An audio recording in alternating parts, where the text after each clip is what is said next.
Hi guys, आज गौतम जी सी classes लेकर आया है। बहुत ही बेहतरीन क्वेश्चन है और इम्पोर्टेंट है दोस्तों, जो हर एग्ज़ाम में बार बार दोहराया जा रहा है।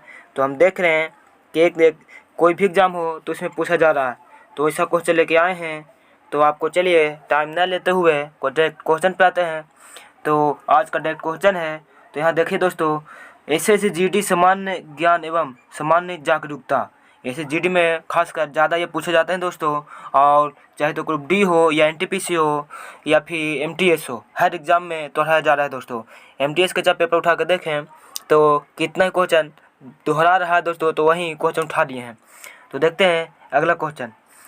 किस शहर में प्रधानमंत्री नरेंद्र मोदी ने वीडियो कॉन्फ्रेंस के जरिए विश्व कांग्रेस के 22वें संस्करण का उद्घाटन किया है? क्या है दोस्तों? 22वें संस्करण का उद्घाटन किया है। तो कौन सा देश है, राज्य दोस्तों, कौन सा राज्य है? तो हैदराबाद है दोस्तों। कौन है? हैदराबाद है, उसका उत्तर हैदराबाद। दूसरा है वृत्त ज्वार आता है, कब आता है दोस्तों? वृत्त ज्वार आता है जब, यानी कब आता है? तो वृत्त ज्वार कब आता है? जब चंद्रमा, सूर्य और पृथ्वी एक ही रेखा में स्थित होता है। क्या? जब चंद्रमा, सूर्य और पृथ्वी एक ही रेखा में होता है।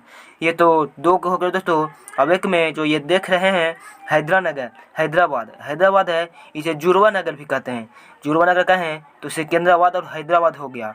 तो अगला क्वेश्चन चलते हैं। तो हमारा अगला क्वेश्चन ये है क्वेश्चन नंबर 3 है, एड्स में वायरस होता है। एड्स में वायरस होता है तो कौन सा वायरस होता है दोस्तों? तो हम लोग ये जानते हैं कि एड्स से होता है। तो एड्स दिवस कब मनाया जाता है? 1 दिसंबर को दोस्तों। तो एड्स दिवस वायरस होता है तो कौन सा वायरस होता है? तो डबल स्ट्रेंडेड कच्छ होता है दोस्तों। डबल स्ट्रेंडेड कच्छ होता है। तो क्वेश्चन नंबर 4 है, सबसे स्वच्छ जल वाली झील, लोकप्रिय झील विश्व में कहाँ स्थित है? क्या? सबसे स्वच्छ जल वाली झील, सुपीरियर झील विश्व में कहाँ स्थित है? तो कहाँ है? तो यह है यूएसए में। कहाँ? यूएसए में। तो ये तो चावल हो गया दोस्तों। और 5वां है, प्रसारण की शुरुआत किसने की है? प्रसारण की शुरुआत किसने की है? तो बंगाल प्रेसिडेंसी के सरकार ने। क्या? बंगाल प्रेसिडेंसी के सरकार ने किया है। प्रसारण शुरुआत किसने किया है? बंगाल प्रेसिडेंसी की शुरुआत ने। तो अगला क्वेश्चन पर चलते हैं। क्वेश्चन नंबर हो गया हमारा 6। तो क्वेश्चन नंबर 6 है, हमारे शरीर में अम्लता और क्षारीयता, क्या हमारे शरीर में अम्लता और क्षारीयता बीच संतुलन बनाए रखने वाला तत्व है? क्या है?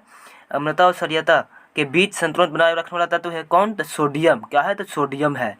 तो क्वेश्चन नंबर 7वां मेरा 7 है, जब एक धातु के छल्ले को गर्म किया जाता है तो इसका छेद क्या होता है? तो इसका छेद क्या? एक धातु के छल्ले को गर्म किया जाता है तो इसका छेद है फैलता है। क्या? इसका छेद फैल जाता है। एक धातु का किसी को भी गर्म करते हैं तो धातु रहता है तो उसका छेद फैल जाता है दोस्तों। तो अगला क्वेश्चन 8 है, संविधान की व्याख्या कौन करता है? क्या? संविधान की व्याख्या कौन करता है? तो विधानमंडल। कौन? विधानमंडल। संविधान की व्याख्या करता है विधानमंडल। तो क्वेश्चन नंबर 8 हो गया मेरा। क्वेश्चन नंबर 9 चलते हैं।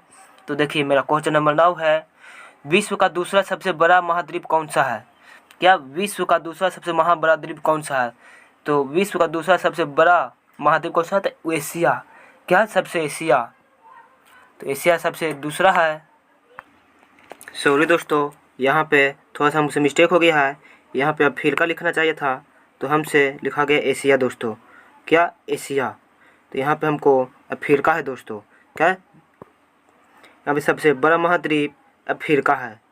क्या? अफ्रीका है दोस्तों। अफ्रीका विश्व का दूसरा सबसे बड़ा महाद्वीप है एशिया। तो एशिया फर्स्ट नंबर पे है दोस्तों। क्या? यह है फर्स्ट नंबर पे। और इसका सबसे बड़ा दूसरा में है अफ्रीका। क्या है? अफ्रीका। तो यह है अफ्रीका दोस्तों। ये हो गया अफ्रीका। विश्व का दूसरा सबसे बड़ा महाद्वीप है अफ्रीका। अब चलते हैं क्वेश्चन नंबर 10 पे। तो क्वेश्चन 10 है, सांची का महान स्तूप है। सांची का महान स्तूप कहाँ है? तो मध्य प्रदेश में दोस्तों। कहाँ है? मध्य प्रदेश में है। तो और अगला 11 क्वेश्चन नंबर, पानी की अस्थायी कठोरता को दूर करने के लिए कौन सी विधि का प्रयोग नहीं किया जा सकता है? तो यह है उबालना नहीं किया जा सकता। पानी के अस्थायी कठोरता को दूर करने के लिए कौन सी विधि का प्रयोग नहीं किया जा सकता है? तो उसको उबाला नहीं जा सकता है दोस्तों। क्या? उबाला नहीं जा सकता है। तो इसको राइट आंसर उबालना हो जाएगा। तो क्वेश्चन नंबर 12 पर चलते हैं। तो हमारा क्वेश्चन 12 ये है, जैविक विविधता के विनाश के कारण है। विनाश का कारण क्या है? तो जीव का निवास, पर्यावरण प्रदूषण, वनों का निवास, ये तीनों है जो जैव विविधता का निवास के कारण है दोस्तों।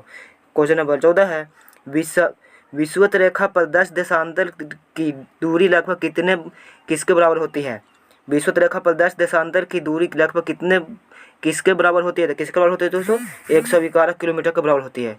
कितना का? 111 किलोमीटर के बराबर होता है दोस्तों। तो अगला है, हार्मोन इंसुलिन है। क्या है? हार्मोन इंसुलिन है, ये एक पेप्टाइड है। इसका राइट आंसर क्या हो जाएगा? एक पेप्टाइड हो जाएगा। तो क्वेश्चन नंबर 15 पर चलते हैं।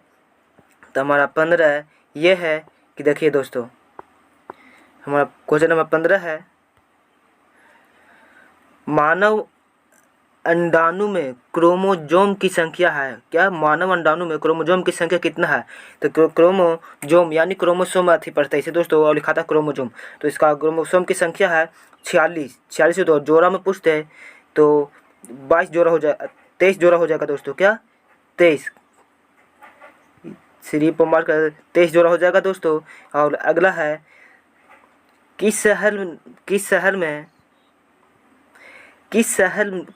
9वें भारत भाजपा ऊर्जा वार्ता का आयोजन हाल ही में हुआ था? किस शहर में 9वें जापान ऊर्जा वार्ता का आयोजन हाल ही में हुआ था? तो यह है नई दिल्ली में। कौन है? यह है नई दिल्ली में। और 17 है क्वेश्चन, अर्थव्यवस्था की केंद्रीय समस्या क्या नहीं है? अर्थव्यवस्था का केंद्रीय समस्या क्या नहीं है? तो यह उत्पादन किसके लिए करना है? तो ये नहीं है दोस्तों, केंद्रीय समस्या नहीं है। तो अगला है क्वेश्चन नंबर 18। तो हमारा क्वेश्चन नंबर 18 देखिए आपका सामने है।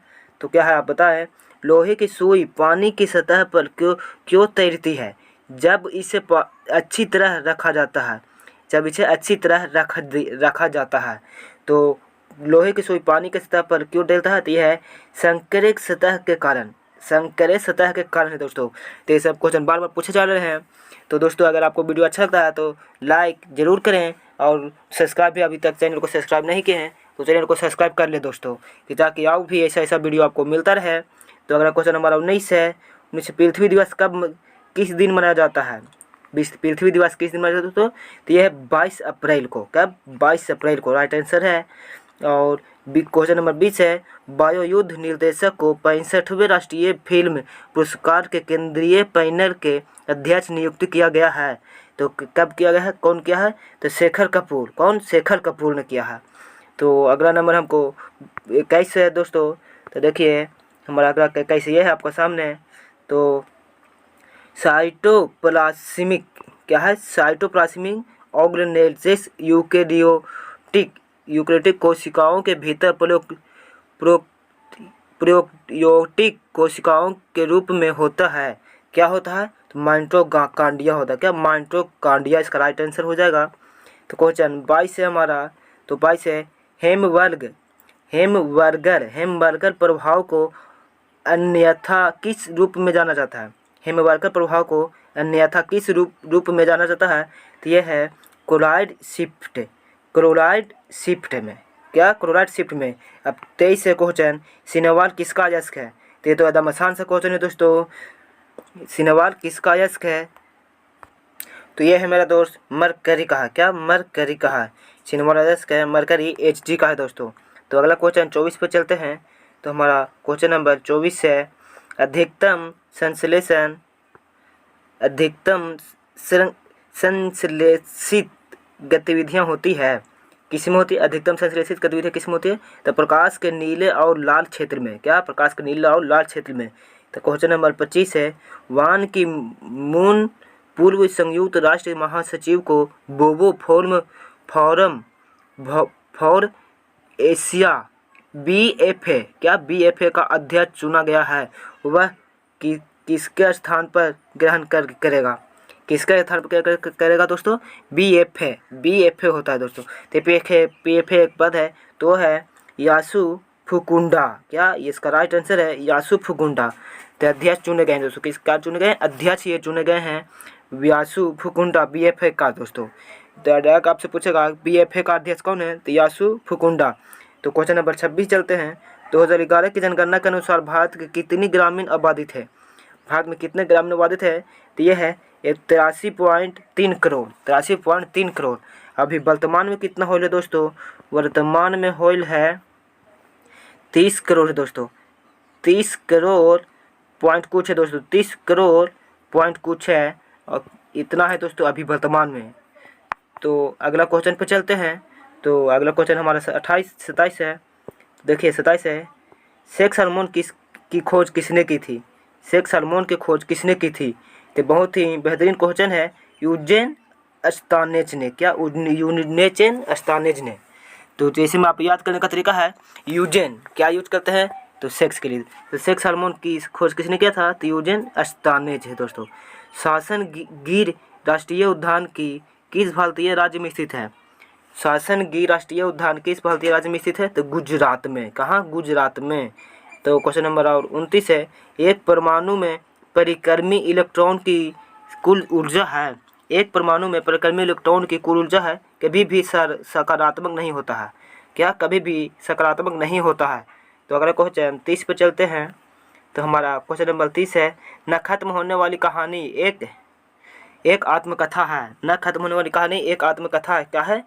तो इसका राइट आंसर होगा बीपी सिंह की। बीपी सिंह की। इसका कहानी अभी तक खत्म नहीं हुआ दोस्तों।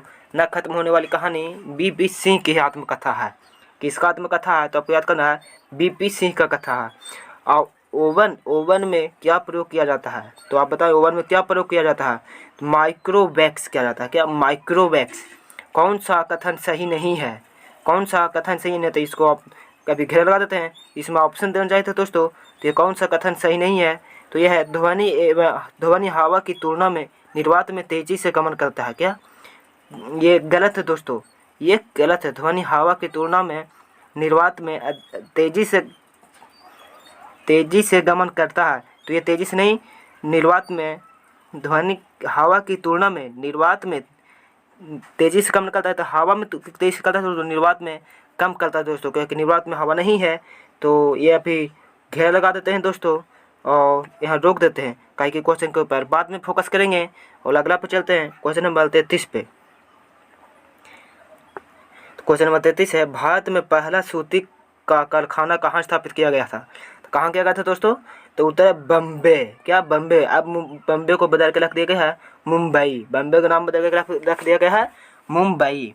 34वां क्वेश्चन है, रावी नदी पर निर्मित सबसे ऊंचा बहुउद्देशीय बांध है।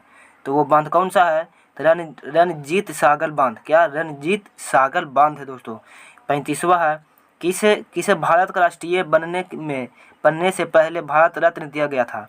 किसे भारत का राष्ट्रपति बनने से पहले भारत रत्न दिया गया था? तो यह डॉक्टर एस राधा कृष्णा को। क्या? डॉक्टर एस राधा कृष्णा को। तो ये चलते हैं 36वां क्वेश्चन पे। तो हमारा 36 क्वेश्चन ये है, किन्वन प्रक्रिया द्वारा दूध का दही बनना किनका है? किन्वन प्रक्रिया द्वारा दूध का दही बनना कारण है किसका? तो लैक्टोबैक्सिस का। क्या? लैक्टोबैक्सिस का। दूध से दही बनाने में इसका कारण है दोस्तों। तो क्वेश्चन नंबर 37 चलते हैं, किसका हार्मोन लड़ने या उड़ान की अवधारण के साथ जुड़ा हुआ है? किसका लड़ने या उड़ने के अवधारण से के साथ जुड़ा हुआ है? तो है एंट्रेलिन। क्या? एंट्रेलिन। तो 38वां है, 38 है, किसके कारण मलेरिया होता है? तो किसके कारण होता है दोस्तों? तो ये आसान सा सवाल है, यह है प्रोटोजोआ। क्या है? प्रोटोजोआ। किसके कारण मलेरिया होता है? तो प्रोटोजोआ के कारण होता है दोस्तों। तो 38 हो गया। 39 पे चलते हैं। तो हमारा 39 क्वेश्चन नंबर ये है, यदि एक कोशिका का व्यास दोगुना हो तो यदि एक कोशिका का व्यास दोगुना हो तो इसमें पानी की वृद्धि होगी। पानी की वृद्धि होगी कि घाटा होगी? क्या होगा दोस्तों? तो ये आधा हो जाएगा, घाटा होगा दोस्तों। यदि एक कोशिका का व्यास दोगुना हो तो इसमें पानी की वृद्धि होगी कि घाटा होगा? वृद्धि आधा होगा कि दोगुना होगा? दोगुना होगा दोस्तों। तो आप डायरेक्ट याद करें कि आधा हो जाएगा। क्या? आधा हो जाएगा। तो आज का ये 40 लास्ट क्वेश्चन है। तो अभी तक चैनल को आपको वीडियो अच्छा लगा होगा वीडियो, तो चैनल को सब्सक्राइब करें और लाइक ज़रूर करें। अपने दोस्तों के पास शेयर करना नहीं भूलें दोस्तों, ताकि ऐसा वीडियो और बनाएं तो आपके पास जरूर पहुँचे। तो आज का लास्ट क्वेश्चन है, जिन देश को सामान्यतः बाल्टिक देश कहा जाता है, जिन देश को सामान्यतः बाल्टिक देश कहा जाता है उनके समूह में कौन कौन से देश शामिल है। तो ये क्वेश्चन आप लोग आज छोड़ते हैं, कमेंट में करके जरूर बताएं कि इसका राइट आंसर क्या है। तो ये क्वेश्चन होता है जिन देशों को सामान्यतः बाल्टिक देश कहा जाता है उसके समूह में कौन कौन से देश शामिल है। तो ये आज के लिए आपका लास्ट क्वेश्चन है, इसका कमेंट में आंसर जरूर बताएं। तो आज के लिए इतना ही। Thank you guys, thank you दोस्त।